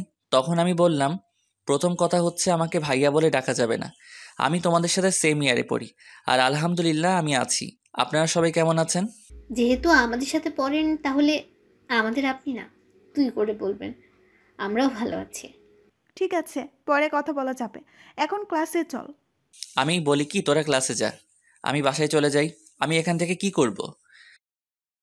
তুই আমাদের সাথে ক্লাসে যাবি? যদি তোদের স্যার এবং ছাত্র ছাত্রী কিছু বলে? তাও কথা ঠিক। আচ্ছা তাহলে তুই বাসায় চলে যা, দুপুর 1টার সময় আমাকে এসে নিয়ে যাস। আমি ঠিক আছে বলে কলেজ থেকে বেরিয়ে একটা রিক্সা নিয়ে বাসায় চলে আসলাম। বাসায় কলিং বেল চাপ দেওয়ার পর মামি এসে দরজা খুলে দিল। আমাকে দেখে বলল, কি ব্যাপার রাসেল, তুমি চলে আসলে কেন? আমি কলেজ থেকে কি করব, তাই চলে আসলাম। রিয়া বলেছে তাকে দুপুরে গিয়ে নিয়ে আসতে। ও ঠিক আছে, তুমি রুমে যাও, আমি তোমার জন্য উপরে কফি নিয়ে আসছি। আমি এখন কফি খাবো না। আপু কি ঘুম থেকে উঠেছে? নাস্তা করে এখন ওর রুমে আছে। ঠিক আছে। আমি আপুর রুমে গেলাম বলে ভিতরে ঢুকে আপুর রুমে চলে গেলাম। আপুর রুমে এসে দেখি কার সাথে যেন মোবাইলে হেসে হেসে কথা বলছে। আমাকে দেখে ফোনটা কেটে দিল। তখন বলল, তুই আমার রুমে কেন এসেছিস? আমি তোমার রুমে আসলে সমস্যা কোথায়? আর তুমি কার সাথে কথা বলছো? সেটা কি তোকে বলতে হবে? আপু, তুমি আমার সাথে এভাবে কথা বলছো কেন? তোর সাথে আমার কথা বলতে ভালো লাগছে না, তুই আমার রুম থেকে বেরিয়ে যা। আমি আর কোনো কথা না বলে আপুর রুম থেকে বেরিয়ে আমার রুমে চলে আসলাম। বিছানায় বসে ভাবতে লাগলাম, আপুর হঠাৎ কি হলো? আমার মনে হয় তার ভালোবাসা অ্যাকসেপ্ট না করার কারণে আমার উপর রেগে আছে। আপুর এমন কথায় কেন জানি আমার অনেক খারাপ লাগছে। পরে ভাবলাম, রাগ করলে করুক, কিছুদিন পর এমনি ঠিক হয়ে যাবে। আর কিছু না ভেবে একটা ঘুম দিলাম। দুপুরের দিকে ঘুম থেকে উঠে দেখি 8টা বাজার 10 মিনিট বাকি আছে, তাই কোনো রকম ফ্রেশ হয়ে মামিকে বাসা থেকে বেরিয়ে একটা রিক্সা নিয়ে রিয়ার কলেজের সামনে চলে আসলাম। কলেজের সামনে এসে দেখি রিয়া তার বান্ধবীদের সাথে বাহিরে দাঁড়িয়ে আছে। আমাকে দেখে ঋতু আর মিতুর থেকে বিদায় নিয়ে আমার সাথে রিক্সায় উঠে বসলো। তোর আসতে লেট হলো কেন? আসলে কলেজ থেকে গিয়ে ঘুমিয়ে পড়েছি, উঠতে একটু দেরি হয়ে গেছে, তাই আসতে একটু দেরি হয়েছে। ও, তারপর দুজনে কথা বলতে বলতে বাসায় চলে আসলাম। এবার রিয়া আমাকে রিক্সা ভাড়া দিতে দিল না, রিয়া এবার রিক্সা ভাড়া দিল। তারপর দুজনে বাসার ভিতরে ঢুকে যে যার রুমে চলে গেলাম। দেখতে দেখতে 10টা দিন চলে গেল। রিয়া আর তার বান্ধবীদের সাথে ভালো বন্ধুত্ব হয়েছে, কিন্তু আপু আমার সাথে ঠিকভাবে কথা বলে না। সবসময় কার সাথে যেন ফোনে হেসে হেসে কথা বলে। আপুর এড়িয়ে চলা আমার অনেক খারাপ লাগে। এখন কেন জানি আপু ফোনে কারোর সাথে হেসে হেসে কথা বললে আমার কেমন জানি লাগে। রাতে সবাই মিলে খাবার খেতে লাগলাম, তখন নাদিয়া আপু বলল, মামা মামি আমি কালকে ঢাকায় ফিরে যাব, আমার জরুরি কাজ আছে। তুই যাবি মানে? তাহলে রাসেল কি করবে? ও যাবে কিনা সেটা বলতে পারে। রাসেল, তুমি কি বলো? নাদিয়ার সাথে কি তুমি যাবে, নাকি তুমি আরও কিছুদিন থাকবে? না মামা মামি, আমিও আপুর সাথে কালকে চলে যাব। আমি থেকে কি করব? তা গাড়ি নিয়ে যাবে নাকি বাসে করে যাবে? না মামা, আমরা বাসে করে যাব। তুমি ড্রাইভারকে বলে দিও আমাদের বাস কাউন্টারে নামিয়ে দিতে। হঠাৎ রিয়ার আবার কি হলো? ও খাবার না খেয়ে রুমে চলে গেল কেন? সেটা আমি বলবো কেমন করে? তুমি গিয়ে তোমার মেয়েকে জিজ্ঞেস করো। ঠিক আছে, ওর সাথে পরে কথা বলবো, এখন খাবার খাও। সবাই খাবার খেতে লাগলো। আমি খাবার খেয়ে রুমে চলে আসলাম। রুমে এসে দেখি টেবিলের উপর একটা কাগজ, লেখা আছে, রাসেল তুই একটু ছাদে আয়, আমি রিয়া, তোর সাথে কিছু কথা আছে। রিয়া হঠাৎ আমাকে ছাদে যেতে বলল কেন? আমি আর কোনো কিছু না ভেবে রুম থেকে বেরিয়ে ছাদে চলে গেলাম। ছাদে নিয়ে দেখি রিয়া ছাদের একটা কোথায় অন্যদিকে তাকিয়ে আছে। আমি রিয়ার সামনে গেলাম, তারপর রিয়াকে বললাম, বল আমাকে ছাদে আসতে বললি কেন? রিয়া আমার দিকে ঘুরে তাকালো। রিয়ার চোখ দেখি লাল হয়ে আছে, মনে হয় কান্না করছে। রিয়া বলল, রাসেল আমি তোকে কিছু কথা বলতে চাই, প্লিজ তুই না করিস না। কি কথা আগে সেটা বল। তারপর রিয়া আমাকে যে কথা বলল, সে কথা কখনো আমি রিয়ার থেকে আশা করি নাই। রিয়া এ কথা কিভাবে বলতে পারলো? রাসেল আমি তোকে প্রথম যেদিন আমাদের বাসায় দেখি, তোর সাথে ধাক্কা খাই, সেদিন থেকে আমি তোকে ভালোবেসে ফেলেছি। আমি মনে করছি আরও কিছুদিন পর তোকে ভালোবাসার কথা বলবো, কিন্তু যখন শুনেছি তুই কালকে ঢাকায় ফিরে যাবি, তখন আমার মনটা অনেক খারাপ হয়ে যায়। আমি আর থাকতে পারলাম না, তাই তোকে সাথে ডেকে ভালোবাসার কথা বললাম। সত্যি রাসেল, আমি তোকে অনেক ভালোবাসি। এ কথা বলে রিয়া আমাকে জড়িয়ে ধরলো। আমি রিয়াকে বন্ধু ছাড়া অন্য কিছু ভাবি নাই, তাই ওর সাথে এত ফ্রি হয়েছি। কিন্তু রিয়া যে আমাকে ভালোবাসার কথা বলবে তা আমি কখনো ভাবিনি। আমি রিয়াকে আমার থেকে ছেড়ে বললাম, দেখো রিয়া, আমি তোকে বন্ধু ছাড়া অন্য কিছু কখনো ভাবিনি। আমি তোকে ভালোবাসতে পারবো না, তুই প্লিজ রাগ করিস না। তুই আমার থেকে অনেক ভালো ছেলে পাবি, আমাকে তুই ভুলে যা। রিয়া আমার কথা শুনে জোরে জোরে কান্না করে দিল। তারপর রিয়া বলল, তুই কেন আমাকে ভালোবাসতে পারবি না? আমি কি দেখতে খারাপ? কেন ভালোবাসতে পারবো না সেটা আমি বলতে পারবো না, আর তুই দেখতে অনেক সুন্দর। ঠিক আছে, জোর করে তো আর কারো ভালোবাসা পাওয়া যায় না, কিন্তু আমি তোকে কখনো ভুলতে পারবো না। তোকে আমি অনেক ভালোবেসে ফেলেছি। প্লিজ তুই পাগলামি করিস না, দেখবি তুই আমার থেকে ভালো ছেলে পাবি। ঠিক আছে, আমি রুমে গেলাম। এ কথা বলে রিয়া ছাদ থেকে নেমে গেল। এই কারণে মেয়েদের সাথে বন্ধুত্ব করি না। আমি আর কিছু না ভেবে ছাদ থেকে নেমে নিজের রুমে চলে গেলাম। বিছানায় শুয়ে পড়লাম। পরের দিন সবার থেকে বিদায় নিয়ে আমি আর আপু বেরিয়ে আসলাম। রিয়া আর আমার সামনে আসে নাই। ড্রাইভার আমাদের বাস কাউন্টারে নামিয়ে দিয়ে চলে গেল। আসার সময় আপু একটা কথাও বলে নাই আমার সাথে। আপুর এত পরিবর্তনে আমার অনেক খারাপই লাগছে। আপুর দুষ্টুমিগুলো, কেয়ার করা সব কিছুই মিস করছি। আগে ঢাকায় ফিরে যাই, তারপর আপুর সাথে কথা বলবো। টিকিট কেটে দুজনে বাসে উঠলাম। দুজনে সিট একসাথে পড়েছে। আপু জানালার পাশে গিয়ে বসলো। দেখতে দেখতে আমরা ঢাকায় এসে পৌঁছে গেলাম। ড্রাইভার আঙ্কেল আমাদের নেওয়ার জন্য গাড়ি নিয়ে অপেক্ষা করছে। আমি আসার সময় ড্রাইভার আঙ্কেলকে ফোন দিয়ে আসতে বলেছি। দুজনে বাস থেকে নেমে গাড়িতে গিয়ে বসলাম। আমি ড্রাইভার আঙ্কেলের সাথে সামনের সিটে বসলাম। আপু পিছনের সিটে গিয়ে বসলো। আপুর দিকে তাকিয়ে দেখি কার সাথে যেন মোবাইলে চ্যাটিং করছে। আমি আপুর থেকে চোখ সরিয়ে নিলাম। কিছুক্ষণ পর বাসায় চলে আসলাম। আপু গাড়ি থেকে নেমে ভিতরে চলে গেল। আমি জামা কাপড়ের ব্যাগ নিয়ে ভিতরে গেলাম। আন্টি বলল, কি ব্যাপার রাসেল, তোমরা এত তাড়াতাড়ি বাসে আসলে যে? আরও কিছুদিন থাকতে। আন্টি আপুর নাকি কাজ আছে, তাই চলে আসলাম। আর 10 দিন তো থেকে আসলাম। ঠিক আছে, তুমি রুমে গিয়ে ফ্রেশ হয়ে আসো, আমি টেবিলে খাবার দিচ্ছি। ঠিক আছে আন্টি, এই বলে নিজের রুমে চলে আসলাম। রুমে এসে ওয়াশরুমে ফ্রেশ হয়ে নিচে চলে আসলাম। একটা চেয়ার টেনে বসলাম। আপুকে দেখলাম না টেবিলে। তখন আমি আন্টিকে বললাম, আন্টি আপু কোথায়? আপু খাবার খাবে না? ও তো খাবার খেয়ে রুমে চলে গেছে, তুমি খেয়ে নাও। ও, আমি আর কোনো কথা না বলে খাবার খেয়ে রুমে চলে আসলাম। দেখতে দেখতে আরও 10টা দিন চলে গেল। আপুর সাথে কথা বলতে গেলে আমার সাথে কথা বলে না। এই 10টা দিন অনেক কষ্টেই কেটেছে। রিয়াদের বাসায় তেমন কষ্ট পাইনি, কারণ রিয়ার সাথে দুষ্টুমি করতে করতে দিন পার হয়ে গেছে। কিন্তু এখানে তো আপুই আমার সাথে সবসময় দুষ্টুমি করতো। আমি এখন বুঝতে পেরেছি, আপুর সাথে কথা না বলতে পারলে আমি অচল। আপুর আগের দুষ্টুমিগুলো খুব মিস করছি। আমার মনে হয় আমিও আপুকে ভালোবেসে ফেলেছি, কিন্তু আন্টি আঙ্কেল কি আমাদের মেনে নেবেন? সমাজের মানুষ কি বলবে? আপুকে দেখে এখন সবসময় হাসি খুশিই থাকে। কার সাথে যেন মোবাইলে সারাদিন কথা বলে। আপু কি তাহলে অন্য কাউকে ভালোবাসে? না, আমার মনের কথা আপুকে খুলে বলতেই হবে। রাতে রাফিকে ফোন দিয়ে বললাম কলেজের সামনে দেখা করতে। রাফিকে বলে দেখি সে কি বলে। আমি একটা জামা গায়ে দিয়ে বাসা থেকে বেরিয়ে একটা রিক্সা নিয়ে কলেজের সামনে চলে গেলাম। কিছুক্ষণ পর দেখি রাফি বাইক নিয়ে আমার সামনে আসছে। রাফি বাইক সাইড করে আমার সামনে এসে বলল, কিরে, হঠাৎ জরুরি দেখা করতে বললি কেন? আসলে তোর সাথে একটা কথা আমি শেয়ার করি নাই, এখন না করে পারছি না। কি কথা বল। তাহলে শোন। তারপর রিয়াদের বাসা এবং আপুদের বাসা থেকে সব কিছু খুলে বললাম। এখন তুই বল আমি কি করব? আঙ্কেল আন্টি যদি জানতে পারে তাহলে তো আমাকে বাসা থেকে বের করে দিবে। তখন আমি কোথায় যাব? তোর এই বন্ধু থাকতে তোর কোনো সমস্যা নেই। তুই আপুকে তোর মনের কথা খুলে বল, পরেরটা পরে দেখা যাবে। আপুকে এখন আমাকে ভালোবাসবে? আমি তো তার মনে কষ্ট দিছি। হয়তো কিছুদিন তোর সাথে অভিমান করে থাকবে, তারপর এমনি অ্যাকসেপ্ট করে নিবে। আমার মনে হয় আপু অন্য কোনো ছেলেকে ভালোবাসে। সারাদিন দেখি কার সাথে যেন মোবাইলে হেসে হেসে কথা বলে। আগে তুই আপুকে মনের কথা খুলে বল, তারপর দেখ আপু কি বলে। যদি রাজি না হয় তারপরেও তুই আপুর পিছনে লেগে থাকবি। তোকে যদি সত্যি ভালোবাসে তাহলে দেখবি তোর সাথে বেশি দিন অভিমান করে থাকতে পারবে না। তুই আপুর সব অত্যাচার সহ্য করে নিবি। ঠিক আছে, আজকে আমি আপুকে মনের কথা খুলে বলবো। আমি আর থাকতে পারছি না। এই 10টা দিন আমি অনেক কষ্ট পেয়েছি।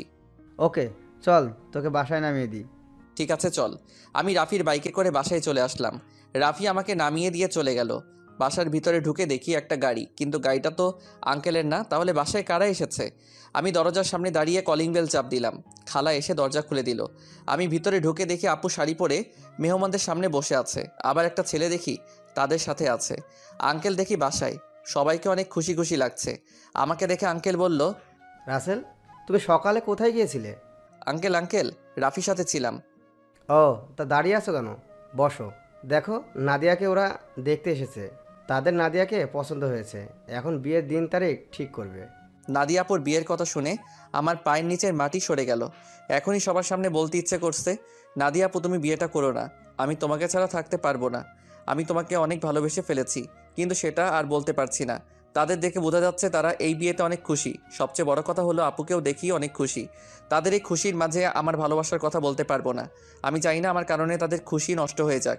আর ছেলেটা দেখতে অনেক সুন্দর, আপুর সাথে ভালো মানাবে। আমি নিজের কষ্ট চেপে রেখে তখন আমি বললাম, তাহলে তো অনেক ভালো, তোমরা যেটা ভালো মনে করো।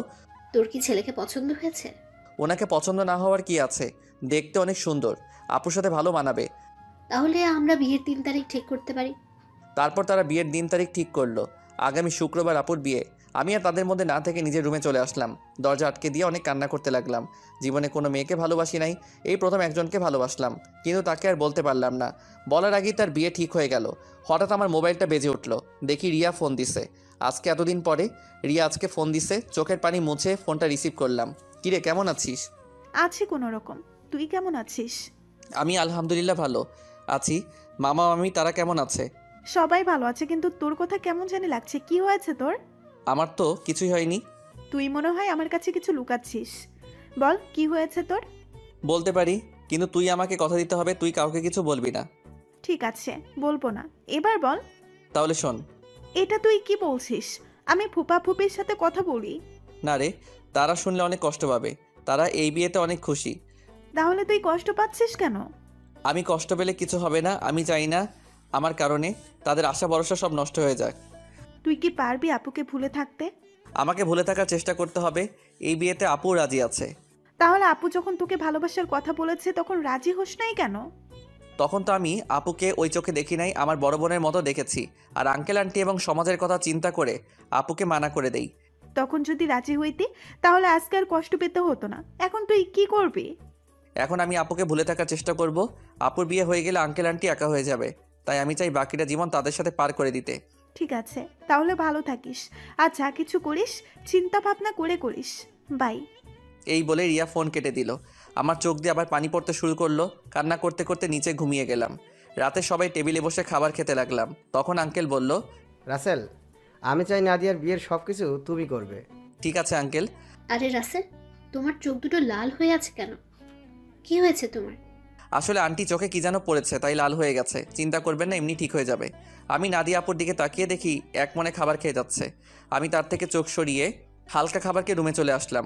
রুমে এসে দেখি মোবাইলটা বাজতে আছে। হাতে নিয়ে দেখি রাফি ফোন দিছে।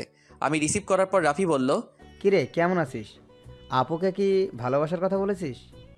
আমি ভালো আছি, আর আপুকে ভালোবাসার কথা বলতে পারি নাই। কেন, কি হয়েছে? আপুর বিয়ে ঠিক হয়ে গেছে, তাই আর আমার মনের কথা খুলে বলতে পারি নাই। কি বলছিস তুই? কোথায় বিয়ে ঠিক হয়েছে? ছেলের বাড়ি কোথায় সেটা বলতে পারবো না। ছেলেটা দেখতে অনেক সুন্দর। তুই আমাকে বাসার সামনে নামিয়ে দিয়ে যাওয়ার পর তারপর সব খুলে বললাম। এটা তুই কি বলছিস? তুই কি পারবি আপুকে ভুলে থাকতে? তুই একবার আঙ্কেল আন্টিকে কথা খুলে বল, আর না হয় আপুকে বল। না রে, আমি চাই না আমার কথা শুনে তারা কষ্ট পাক। এই বিয়েতে তারা সবাই খুশি আছে, আর নাদিয়া আপুও রাজি আছে। আঙ্কেল আন্টির কথা চিন্তা করে নিজেকে কষ্ট দিবি? তুই কি থাকতে পারবি? শোন, আঙ্কেল আমাকে রাস্তা থেকে তুলে এনে তাদের বাসায় ঠাঁই দিছে। তাদের মতো একটা পরিবার পেয়েছি। আমার মতো এতিম ছেলেকে নিজের ছেলের মতো দেখেছে। তাহলে আমি এই কথা বলি কেমন করে? আর নাদিয়া আপুকে আমি ভুলে যাব?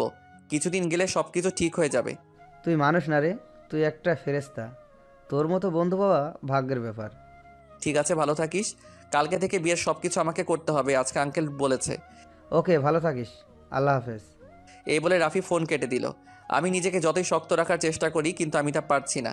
বারবার আপুর চেহারাটা চোখের সামনে ভেসে আসছে। আর কিছু না ভেবে ঘুমিয়ে পড়লাম। সকালে ঘুম থেকে উঠতে দেরি হয়ে গেছে। আজকে আমাকে কেউ ডাকতে আসে নাই। মনে হয় কাজে কামে বিজি সবাই। আমি বিছানা থেকে নেমে ওয়াশরুমে চলে গেলাম। ফ্রেশ হয়ে একটা জামা গায়ে দিয়ে নিচে আসলাম।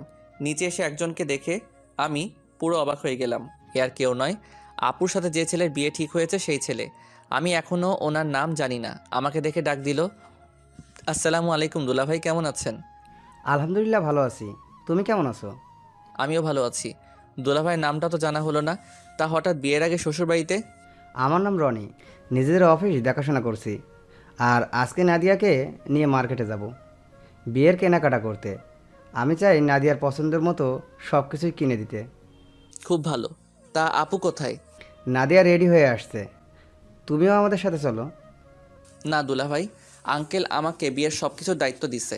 আমি নাস্তা করে বাহিরে গিয়ে বিয়ের কার্ডের অর্ডার, ডেকোরেশন সব কিছু করে আসতে হবে।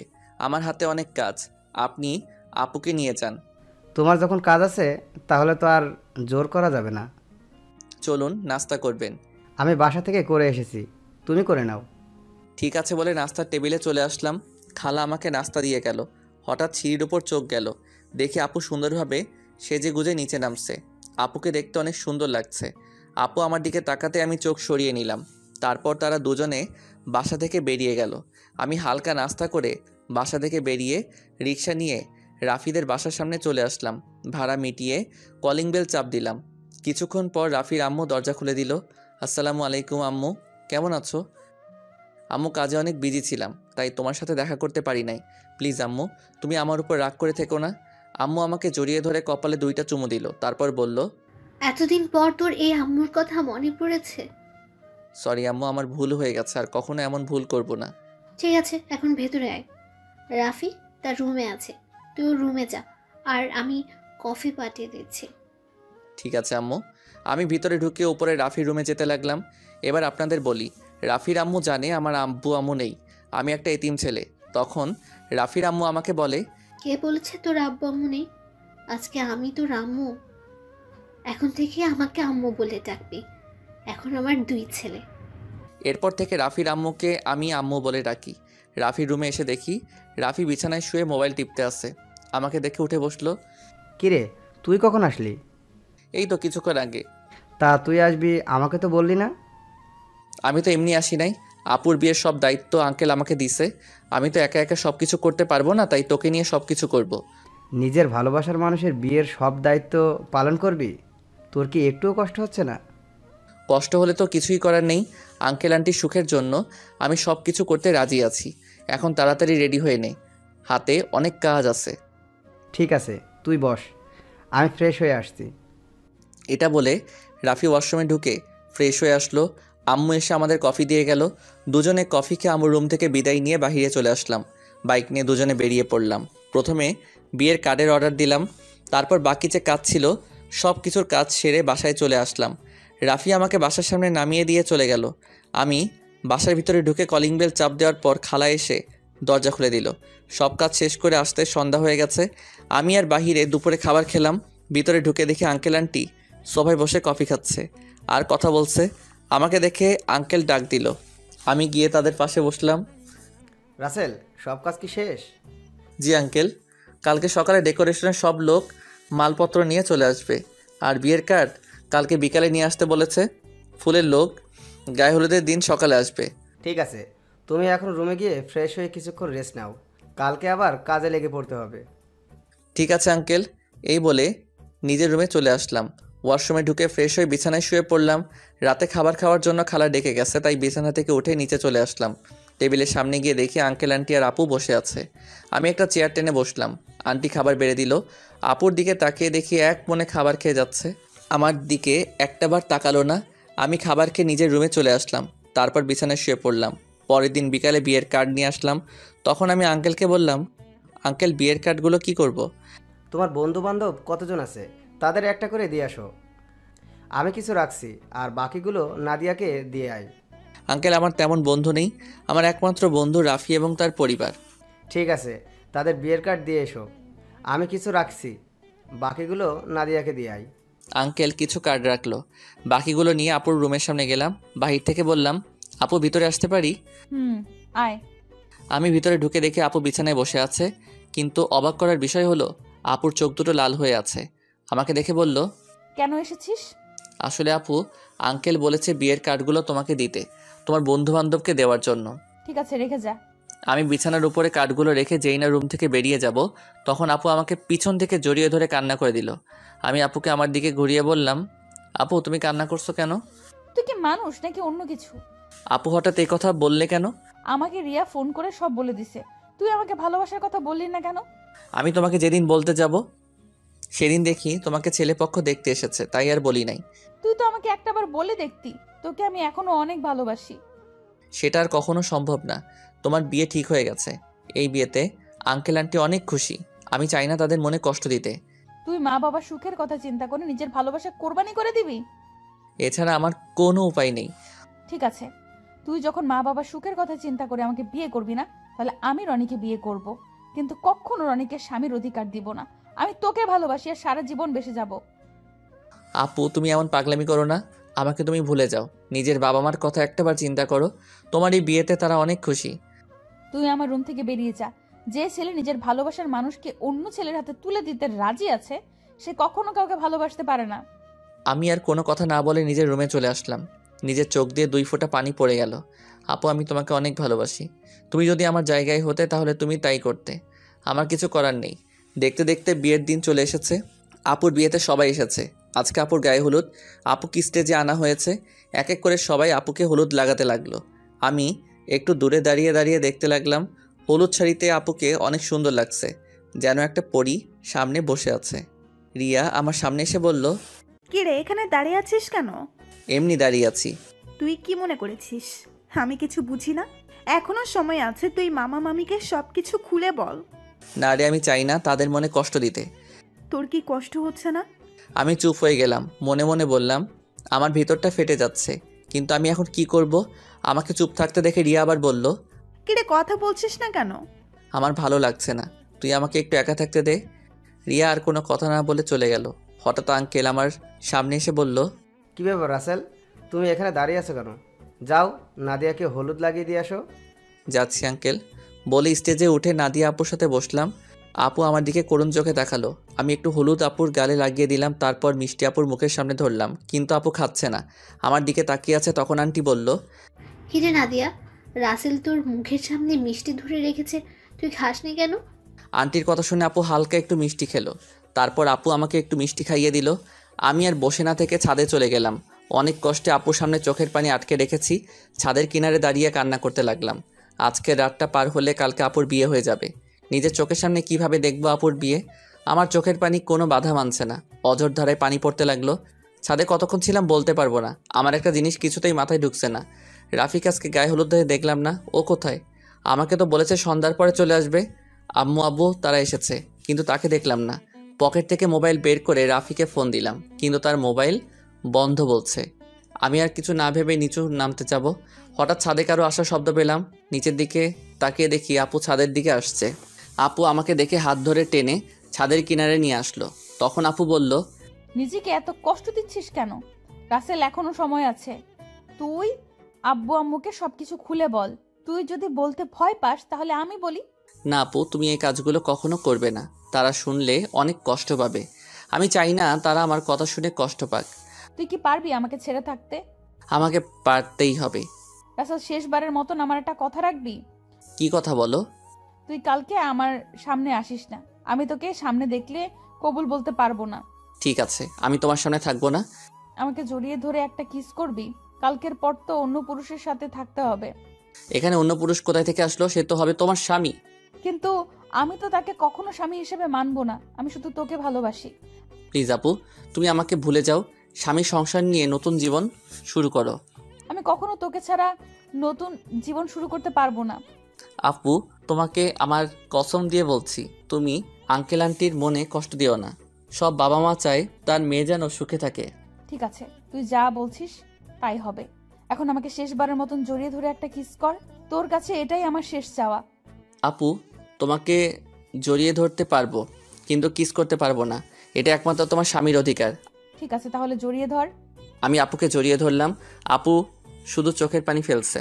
আমাকে কিছুক্ষণ জড়িয়ে ধরে নিচে নেমে গেল। পরের দিন আমি কাজে বিজি থাকতে শুরু করলাম, সব কিছু ঠিকঠাক মতো দেখিয়ে দিতে লাগলাম। কিছুক্ষণ পর আম্মু আমার সামনে আসলো। কি রে রাসেল, তুমি গতকাল থেকে ঠিকভাবে দেখতে পাচ্ছি না। আসলে আম্মু, আপুর বিয়ের সব দায়িত্ব আমার হাতে, তাই কাজে কামে এদিক ওদিক দৌড়াতেছিলাম। তোর চোখ দুটো লাল হয়ে আছে, কি হয়েছে তোর? আমার কিছু হয়নি আম্মু, এমনি রাতে একটু ঘুম কম হয়েছে। বেশি রাতে ঘুমাইছি তো, আবার সকাল সকাল ঘুম থেকে উঠে কাজে লেগে পড়ছি। ঠিক আছে, তুই থাক, আম্মু ভেতরে যাচ্ছি। ওকে আম্মু।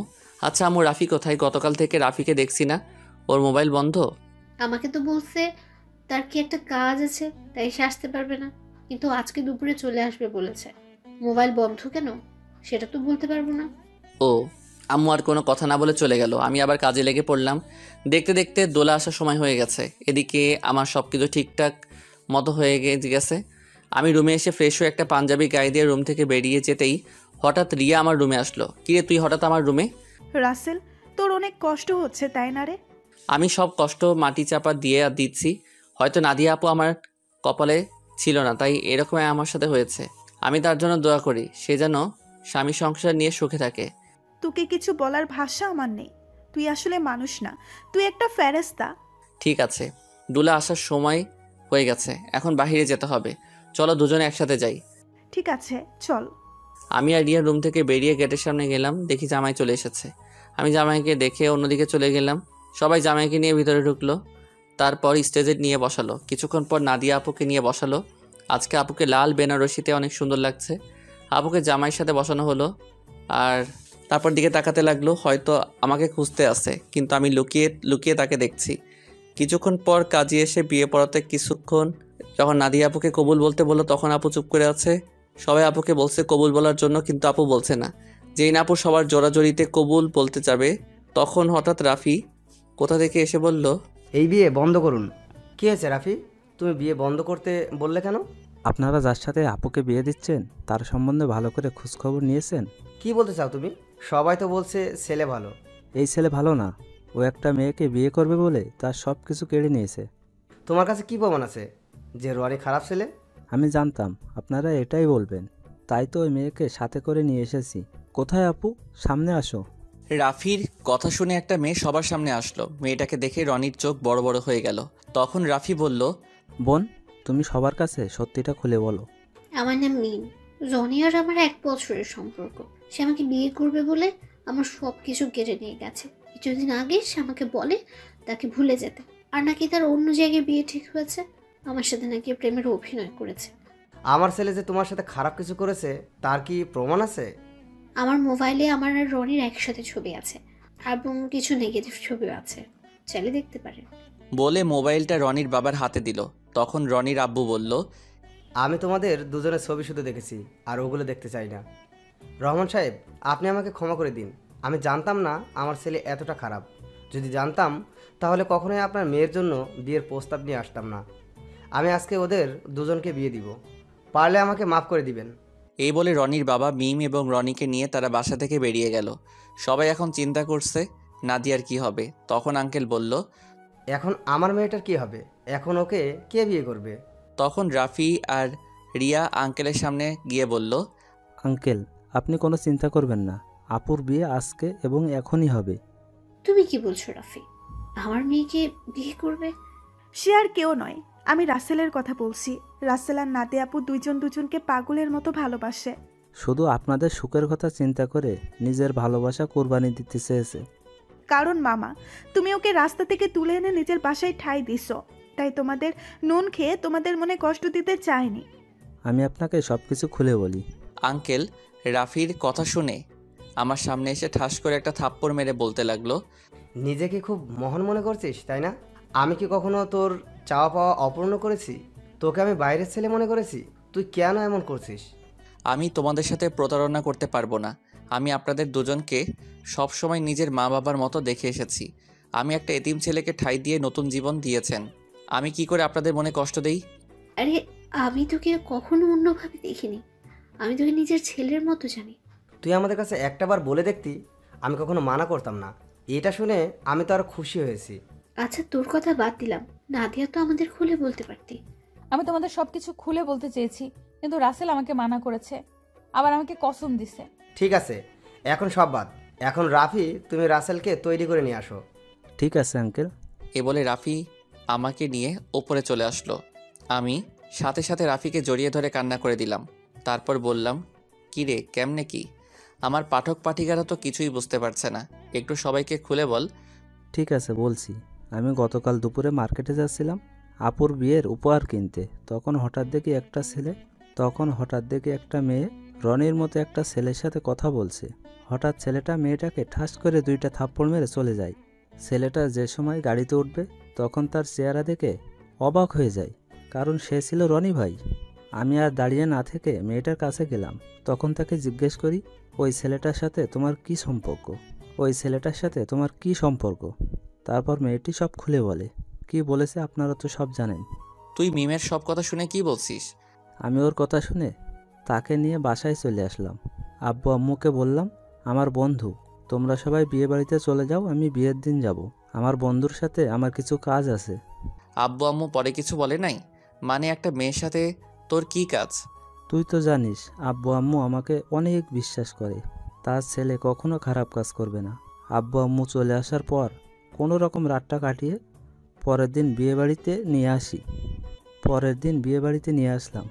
আমি সবার সামনে রনির মুখোশ খুলে দেওয়ার জন্য বিয়ের দিন মিমকে নিয়ে আসি। আজকে তোর কারণে আমার ভালোবাসার মানুষকে আপন করে পেয়েছি। তোর এই ঋণ কখনো শোধ করতে পারবো না। হয়েছে, তোর ঋণ শোধ করা লাগবে না, শুধু আমার একটা হেল্প করে দিতে হবে। বল, তোর কি হেল্প লাগবে? আমার সাথে একটা মেয়ে দাঁড়িয়ে যখন আঙ্কেলের সাথে কথা বলছে, ওই মেয়েটাকে আমার পছন্দ হয়েছে। ওর সাথে আমার লাইন ক্লিয়ার করে দিবি। তার মানে তুই রিয়ার কথা বলছিস? আরে তোকে তো ওর কথা বলছি। মানে? আমি তো কিছুই বুঝতে পারছি না। তোকে বলছি না, আমাকে আপুর মামাতো বোন রিয়া প্রপোজ করছে, এই সেই মেয়ে। কি? তার মানে এই সেই রিয়া? কিন্তু চেহারা কিন্তু মার্শাআল্লাহ। এখন আমার সাথে লাইন করিয়ে দে। ঠিক আছে, দিব, আগে আমার বিয়েটা শেষ হোক। ঠিক আছে, এখন ফ্রেশ হয়ে আয়, আমাদের জন্য সবাই অপেক্ষা করছে। আমি আর কোনো কথা না বলে ওয়াশরুমে ঢুকে ফ্রেশ হয়ে একটা পাঞ্জাবি গায়ে দিয়ে রাফির সাথে নিচে চলে আসলাম। আমাকে নিয়ে আপুর পাশে নিয়ে বসালো। তখন আপু আমার কানের কাছে মুখ এনে বলল, আজকে তোর খবর আছে, শুধু বিয়েটা হয়ে যেতে দে। তুই আমাকে অনেক কষ্ট দিয়েছিস। সেটা বাসর ঘরে দেখা যাবে। আমিও কিন্তু কম কষ্ট পাইনি। কাজী বিয়ে পড়ানো শুরু করলো। আগে আপুকে কবুল বলতে বলল। আপু সাথে সাথে কবুল বলে ফেললো। সবাই মুচকি মুচকি হাসছে। এবার আমাকে বলতে বলল, কিন্তু আমি বলছি না। আমি আপুকে একটু লাগানোর জন্য দেরি করছি। আপু আমাকে কনুই দিয়ে গুঁতা দিল। আমি সাথে সাথে কবুল বলে ফেললাম। সবাই জোরে জোরে হাসা শুরু করলো। তারপর কাজী মোনাজাত ধরলো। সবাই আমাদের জন্য দোয়া করলো। তারপর সবাই খাওয়া দাওয়া করে বাসায় চলে গেল। আব্বু আম্মু আমার কাছ থেকে বিদায় নিয়ে চলে গেল। রাফি আমার সাথে থেকে গেল। এখন আমি আর রাফি ছাদে বসে আছি। ছাদে আসার সময় রিয়াকে বলেছি ছাদে আসার জন্য। আমি আর রাফি বসে বসে কথা বলছি। কিছুক্ষণ পর রিয়া ছাদে আসলো। তখন আমি বললাম, কিরে তোর আসতে এত দেরি হলো কেন? দেরি কি আর এমনি হয়েছে? তোর বাসর ঘর সাজাতে দেরি হয়ে গেছে, এখন বল কি জন্য ডাকলি? আজকে বিয়েবাড়িতে একটা ছেলে তোকে দেখে পছন্দ করে, সে নাকি তোর সাথে প্রেম করতে চায়। আমার কথা শুনে রাফি মাথা নিচু করে ফেলছে। তখন রিয়া বলল, ছেলেটাকে জানতে পারি? সে আর কেউ নয়, আমার কলিজা, আমার জানের বন্ধু রাফি। ও তাই নাকি? তাহলে ও না বলে তোকে বলতে বলছে কেন? আসলে আজ পর্যন্ত রাফি কোনো মেয়ের সাথে প্রেম করে নাই। কেন জানি তোকে দেখে পছন্দ হয়, কিন্তু লজ্জার কারণে বলতে পারছে না। তাই আমাকে বলল তোর সাথে লাইন করে দেওয়ার জন্য। ঠিক আছে, তুই রুমে যা। আপু রুমে তোর জন্য অপেক্ষা করছে, বাসর ঘরে। আমার অনেক ভয় করছে রে। এত ভয় কিসের? বিড়ালটা ঠিক মতো মারিস। ওই, এই বিড়াল আবার কোথায় থেকে আসলো? সেটা বাসর ঘরে গেলে আপু তোকে দেখিয়ে দিবে। এখন তুই যা, আমি ওর সাথে কথা বলবো। আচ্ছা ঠিক আছে, যাচ্ছি। আমার বন্ধুর যেন কিছু না হয়, তাহলে কিন্তু তোর মাথা ফাটিয়ে ফেলবো। ওই আমার জামাইয়ের সাথে আমি যেটা করি, তোর সমস্যা কি? কি? তার মানে তুই রাজি? আরে ওকে তো প্রথম থেকে আমি প্রেমে পড়ে গেছি, এখানে রাজি হওয়ার কি আছে? তুই বাসর ঘরে যা, আমি আমার জানের সাথে একটু রোমান্স করি। তাহলে তোরা থাক, আমি গেলাম। আমি আর কোনো কথা না বলে বাসর ঘরের সামনে চলে আসলাম। দোয়া দরুদ পরে আস্তে আস্তে রুমে ঢুকলাম। তারপর দরজা বন্ধ করে দিলাম। দরজা বন্ধ করে বিছানার দিকে তাকিয়ে যেটা দেখলাম, সেটা দেখে আমি পুরো অবাক হয়ে গেলাম। দেখি নাদিয়া আপু একটা লাঠি নিয়ে বিছানায় বসে আছে। আমি আপুর সামনে গেলাম। তখন আমি বললাম, আপু তুমি লাঠি নিয়ে বসে আছো কেন? ঠাস করে একটা বাড়ি মেরে দিল। তখন আমি বললাম, তুমি আমাকে মারলে কেন? প্রথমে আপু বললি কেন? আপুকে আপু বলবো না তো কি বলবো? আবার ঠাস করে আরেকটা বাড়ি মারলো। তখন নাদিয়া বলল, আর একবার যদি আপু বলে ডাকিস তাহলে তোর মাথা ফাটিয়ে দিব। এখন থেকে আমার নাম এবং তুমি করে বলবি। তুমি করে তো সবসময় বলি, কিন্তু নাম ধরে কিভাবে বলবো? তুমি তো আমার থেকে বড়। কারণ এখন আমি তোর স্ত্রী, আমাকে নাম ধরে ডাকবি। ঠিক আছে, এখন থেকে নাম ধরে ডাকবো। তো এতক্ষণ কোথায় ছিলি? তোর আসতে এত লেট হলো কেন? আগে বলো, তুমি আমাকে তুই করে বলছো কেন? আমি তোমার স্বামী, আমাকে তুমি করে বলবে। ঠিক আছে বলবো, এখন বল আসতে দেরি হলো কেন? তাহলে শোনো। তারপর রাফি আর রিয়ার কথা খুলে বললাম। সেটা তো খুশির খবর। আজকে রাফির জন্য তোমাকে আমি আপন করে পেয়েছি। ও না থাকলে এতক্ষণে আমাকে বাসর ঘরে রনি থাকতো। ঠিক আছে, এখন অজু করে আসো, 2 রাকাত নফল নামাজ আদায় করতে হবে। ঠিকই বলেছ। ওর মতো বন্ধু পাওয়া ভাগ্যের ব্যাপার। করব। আগে আমাকে একটা কথার উত্তর দাও। বিয়ের আগে তোমাকে দেখছি সব সময় কার সাথে যেন হেসে হেসে কথা বলতে। তুমি কার সাথে কথা বলতে? নাদিয়া আমার কথা শুনে হাসতে হাসতে বলল, আরে পাগল, এটা আমি অভিনয় করছি। আমি তোমার সামনে মোবাইল নিয়ে অন্য ছেলের সাথে কথা বলার অভিনয় করছি এবং তোমাকে এড়িয়ে চলছি। তুই এগুলো সহ্য করতে না পেরে যেন আমাকে ভালোবাসার কথা বলিস, কিন্তু হাদারাম তুমি আমাকে কখনো বলোই নাই। কিছুদিন দেখার পর যখন তোমার রিয়াকশন দেখলাম না, তারপরে ছেলেকে বিয়ে করতে রাজি হয়ে যাই। তারপর কি হলো তুমি তো জানো। আমারটা আর কি শুনবে? সব তো তুমি জানতে পেরেছ। এখন চলো দুজনে অজু করে আসি। ঠিক আছে চলো। আমি আর নাদিয়া ওয়াশরুমে ঢুকে অজু করে 2 রাকাত নফল নামাজ আদায় করে খাটে গিয়ে বসলাম। তখন নাদিয়া বলল, আজকে তোমার ভালোবাসা দিয়ে আমার সব কষ্ট দূর করে দাও। তোমার কষ্ট দূর করলে আমার কষ্টগুলো দূর করবে কে? আমিও তোমার সব কষ্ট দূর করে দিব ভালোবাসা দিয়ে। ঠিক আছে, তাহলে মিশনে নেমে পড়ি। আমার তো আর সহ্য হচ্ছে না। বাবা, আমার সিনিয়র জামাই দেখি সহ্য হচ্ছে না, আসো। তারপর আর কি, নাদিয়ার উপর ঝাঁপিয়ে পড়লাম। নাদিয়ার ঠোঁট দুটো নিজের আয়ত্তে নিয়ে আসলাম। আস্তে আস্তে কাপড় খুলতে লাগলাম। তারপর ওর পুরো শরীরে কিস করতে লাগলাম। ধবধবে সাদা দেহ। তারপর হারিয়ে গেলাম সাগরের বুকে। এখন আমি আর নাদিয়া সবসময় কলেজে যাওয়া আসা করি। রিয়া আর রাফির প্রেম ভালোই চলছে, তাদের পড়ালেখা শেষ হলে বিয়ে হবে। আমি আমার সিনিয়র আপুর ভালোবাসা পেয়ে অনেক সুখে আছি। ধন্যবাদ সবাইকে আমাদের পাশে থাকার জন্য।